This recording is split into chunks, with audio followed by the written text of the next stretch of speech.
caught in his lies. I always thought he was just a workaholic. Late nights at the office, endless meetings, and business trips, it all seemed part of the package deal.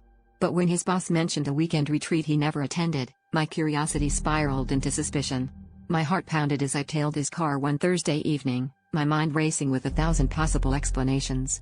I never imagined I'd follow him to a quaint suburban house, not far from our city apartment, where the lights inside betrayed a warmth and coziness I hadn't felt in our home for months.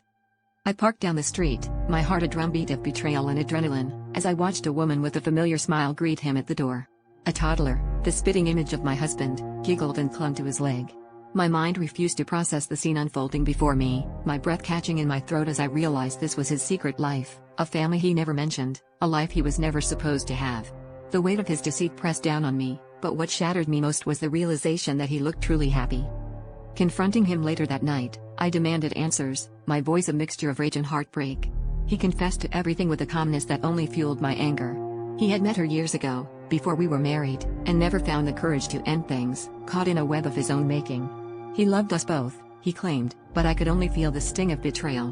The arguments that followed were explosive, our once cozy apartment echoing with words that could never be unsaid. Months later, as I sifted through the wreckage of our relationship, I realized the deeper conflict was within me. I had spent years ignoring the signs, convincing myself it was my insecurities, when in truth, I feared the reality of losing the life I thought I wanted. The twist was not his betrayal, but my own denial.